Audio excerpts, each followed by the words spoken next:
Livraria Católica Filhos da Imaculada. Conhecimento e espiritualidade. Corrigir sim, humilhar não. Vamos falar aqui da correção.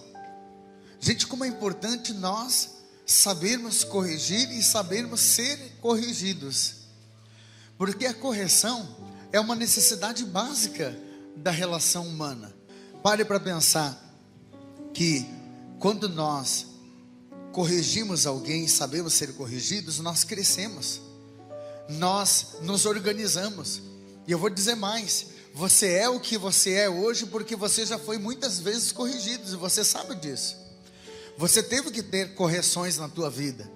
Agora, algumas correções viram traumas, algumas correções viram mágoas, ressentimentos. Por que será que às vezes a gente não sabe corrigir as pessoas?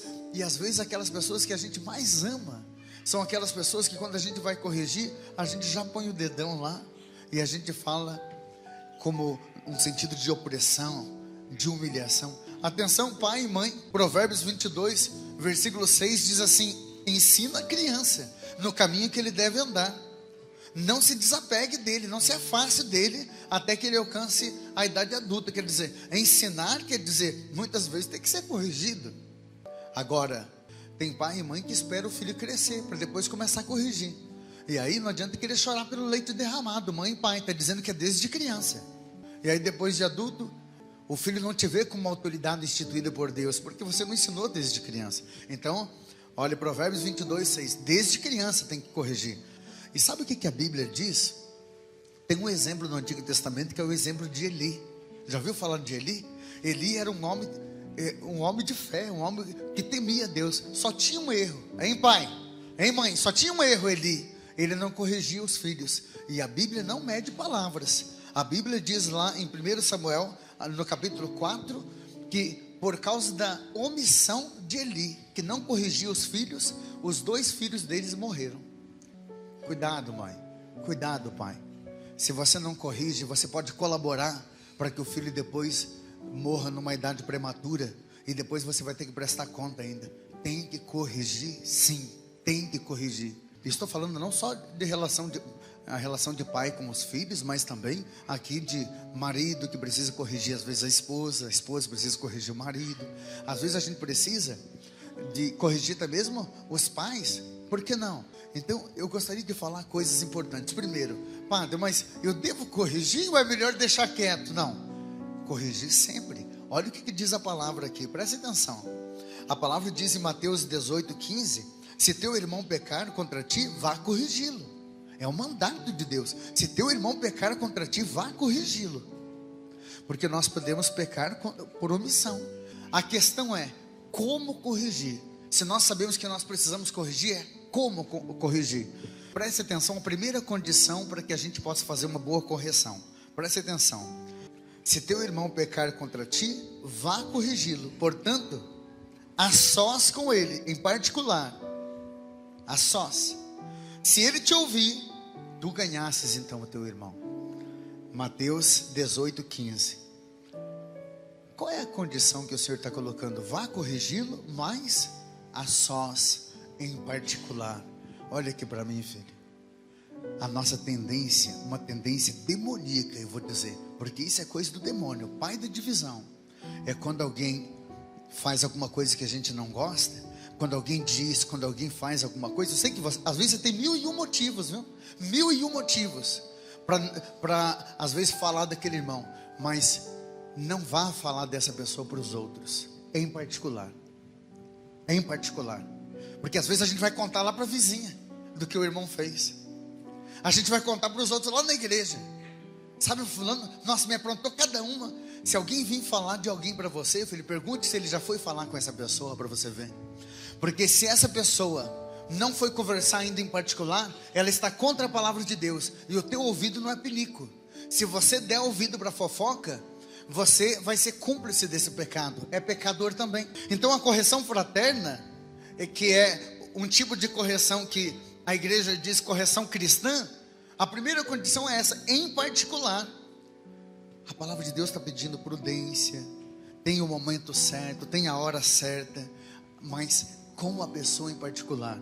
E olha, gente, eu digo assim, a pessoa que é de Deus, ela sabe falar com o outro, não é simplesmente vomitar, apontar com o dedo. Diz a psicologia, presta atenção no que eu vou dizer, a psicologia diz assim, quando você vai falar, vai corrigir alguém, para você não deixar a pessoa magoada, ressentida com você, tem até um esquema aqui psicológico que ajuda. Diga primeiro uma coisa boa daquela pessoa, para depois falar da correção. Porque a pessoa que te magoou, a pessoa que fez algo que você não gostou, a pessoa que necessita de correção, eu duvido que essa pessoa não tem ponto positivo. Somos nós que temos uma capacidade enorme de olhar só um lado negativo quando a gente está bravo. É ou não é verdade? Então a gente descarrega como se aquela pessoa não prestasse. Não. Diga um ponto positivo. De repente aquela pessoa que você tentou ajudar, aquela pessoa que você sabe que é uma pessoa que você fez de tudo por ela, aquela pessoa acabou magoando você, e aí de repente você chegar para aquela pessoa e dizer assim, olha, poxa, meu amigo, eu gosto tanto de você, você é uma pessoa tão boa, eu vejo que você, quantas e quantas vezes você já me ajudou, mas você falou alguma coisa que eu não gostei, não ficou legal. Aquela pessoa vai se sentir melhor, poxa, ele falou algo positivo, que eu sou uma boa companhia, você é a única pessoa que para me ouvir quando eu estou com problema. Você sabia disso? Agora tem uma coisa que você falou que não me deixou bem. Então você primeiro disse um ponto positivo para depois fazer a sua correção. Isso é essencial para a vida cristã. Você vai ver como que você vai melhorar os teus relacionamentos. Hein, mãe? Hein, pai? Vale para você também, mãe. Porque às vezes os pais e as mães só dão reforço negativo. Tem pai que, a correção é na base da porrada. É a lei da selva. Isso só vai criar mágoas e ressentimento, pai e mãe. A palavra de Deus diz assim, olha, preste atenção, para as fofocas e também para as agressividades na hora da correção. O que guarda a sua boca, a sua língua, guarda também a alma de angústias e ressentimentos. Provérbios 21, 23. O que guarda a sua boca, quer dizer que na hora de falar, não desmonta a pessoa com a boca e nem sai falando dos outros. Que guarda a sua boca quer dizer a pessoa que é prudente naquilo que diz, sabe como dizer, na hora de fazer tem prudência. Já ouviu falar naquele ditado que às vezes uma palavra dói mais que um tapa na cara? Então cuidado com o que você diz, filho, porque com a boca você pode abençoar, mas você também pode amaldiçoar. Você pode destruir a vida de uma pessoa na hora da correção. Aí vem a igreja ter que fazer campanha de quebra de maldição para corrigir o que você fez. Segunda condição, a correção tem que sempre ser com amor. Oh Jesus, eu sempre digo isso. Em todos os meus livros que eu escrevi, eu tenho essa frase: somente o amor pode transformar a vida das pessoas. Não tem outro remédio. Eu sei que às vezes precisa chegar junto. Eu não estou aqui dizendo que, padre, o senhor veio dizer que agora é só no amor, é só conversando, não pode nem falar alto. Eu não estou dizendo isso. Às vezes tem que chegar junto, eu sei, mas no amor. Se você tiver que corrigir, pai, tiver que corrigir, mãe, que seja por amor. Não queira descontar toda a sua ira, toda a sua agressividade. Não queira descontar todo aquele ressentimento que talvez você tenha daquela pessoa para agir por impulso. Porque Satanás vai falar e vai agir por você. E depois não adianta você vir arrependido por aquilo que você causou. Então tem que ser no amor. Não pode faltar amor. Inflamado pelo ódio, inflamado pela revolta, não vai adiantar. Já ouviu falar que a gente precisa contar até 10? Ai, Jesus, conte. 1, 2, 3. Eu estou com vontade de desganar, mas vai passando a raiva naquela hora. E de repente quando você vai falar, já é diferente. Eu me recordo de todas as vezes que minha mãe usou o processo do amor comigo. Eu nunca esqueci, gente. Nunca esqueci. Uma das coisas que minha mãe fazia, que me revoltava muito, era o fato de obrigar a gente a ir para a escola. Eu não gostava de estudar. Inventava dor de barriga, dor de cabeça. E a mãe disse: você vai, filho, você vai. Um dia eu me lembro que eu inventei que não estava muito legal, e a mãe me colocou na garupa daquela bicicleta e foi comigo para a escola. E eu pensando, essa minha mãe é ruim, que é uma praga. Cheguei na escola e ainda olhando para a mãe lá do saguão, a mãe lá na frente, Eu olhando com aquela cara de gatinho de botas assim, como quem diz, ela vai acabar me chamando de volta para ir embora. E eu assim...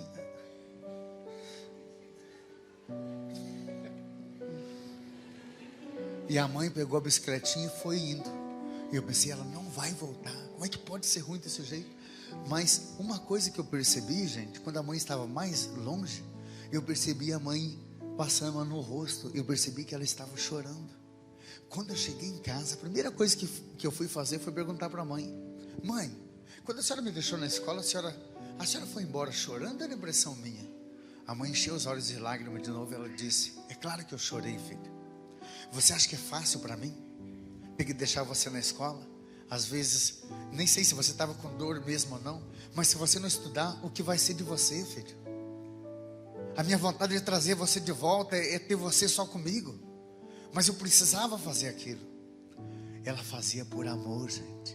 Ela era rígida, mas era por amor. Depois nunca mais eu tive coragem de inventar nada, porque eu não queria ver minha mãe chorar. O processo do amor, eu não sei se você, mãe, já passou por isso. Deixar aquela criança naquela creche cortou teu coração, a criança chorando. Deixar às vezes o filho lá, deixar aquela agulha entrar, né, mãe? Porque o filho precisa tomar aquela vacina.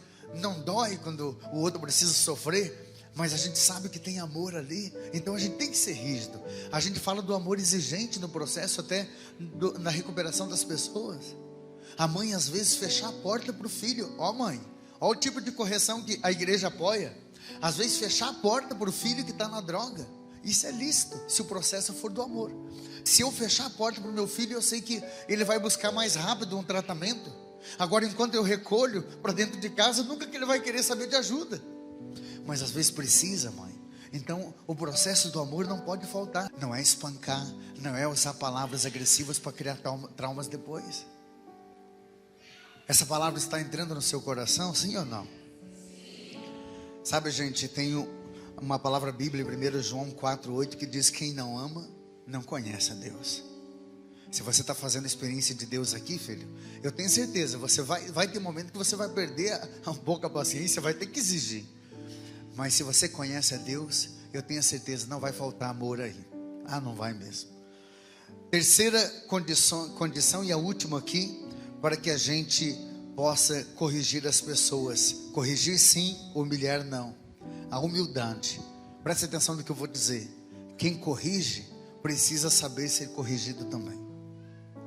Não adianta você querer corrigir as pessoas, mas quando alguém vem corrigir você, você já se arma, né? Você conhece alguém assim que parece que ele sempre tem razão?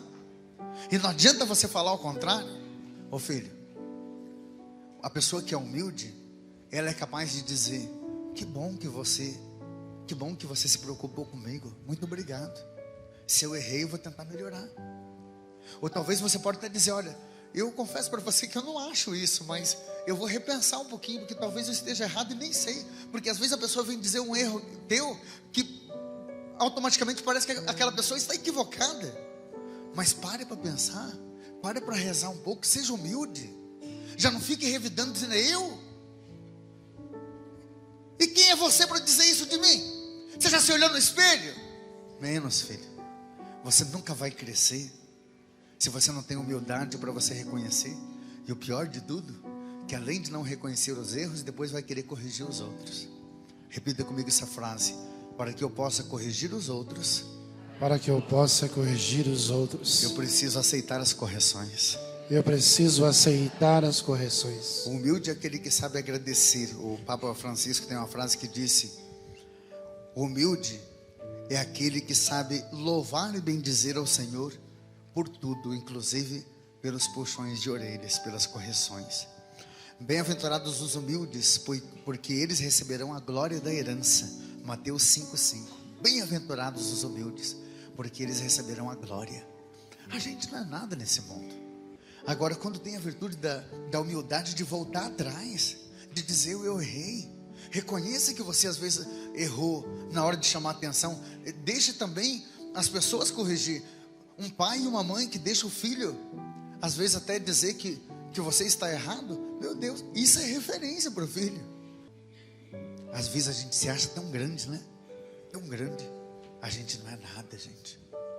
Às vezes as pessoas só olham o lado positivo da gente, né? Nossa, mas vai olhar entre quatro paredes para você ver se aquela pessoa não tem as limitações. A gente precisa reconhecer que a gente é pequeno, né? E aí, por último, a palavra de Deus diz assim, volta lá na citação inicial, que é Mateus 18:15. Se o teu irmão, se você foi conversar pessoalmente com o irmão, você não conseguiu ganhar teu irmão, então chame 2 ou 3 testemunhas para conversar pessoalmente. Se mesmo assim aquele cabeça dura não quiser mudar, leve para a igreja. Sabe por que a palavra de Deus diz que nós devemos levar a igreja? Porque se ele não escutar, diga à igreja. Porque a igreja é um lugar de oração, e a oração remove montanhas. Às vezes você pode até pensar assim: padre, o senhor não conhece a pessoa que mora lá comigo. Eu já falei, padre, já chamamos 2, 3 pessoas para conversar com cabeça dura, ele não muda, padre. Posso dar um conselho para você? Então agora para de falar, não queira mais corrigir, leve para a igreja. E quando a palavra dá como última opção a igreja, é que a igreja resolve. Quem é que age na igreja? Quem é que transforma vidas na igreja? Quem cura, quem liberta? É Deus. E com Deus ninguém pode. Apresente essa pessoa na igreja. Talvez hoje ainda você vai apresentar essa pessoa. Diz a palavra em Mateus 21:22: e tudo que pedir na oração, se crer, receberás. Se crer. Põe a mão no teu coração aí. Eu vou ajudar você agora a orar por essa pessoa que talvez já está nesse último crivo, que é na autoridade da igreja. Leve para a igreja.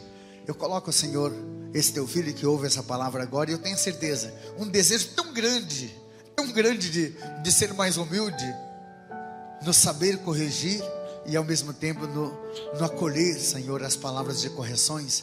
E mais uma coisa eu peço, Senhor: as pessoas que nós não conseguimos ganhar ainda para Ti, as pessoas que nós já falamos, nós já refalamos, nós já tentamos todos os processos que o Senhor está nos ensinando agora, mas agora, Senhor, nós queremos depositar na oração. Aqui na igreja nós apresentamos essas pessoas difíceis, e nós queremos, na autoridade que vem de Ti, Senhor, essa pessoa pode mudar, porque a palavra de Deus diz: tudo que pedir, se credes, receberá. Se você crê nisso que o Padre profetiza agora, diga comigo: graças a Deus. Graças a Deus. Livraria Católica Filhos da Imaculada. Conhecimento e espiritualidade.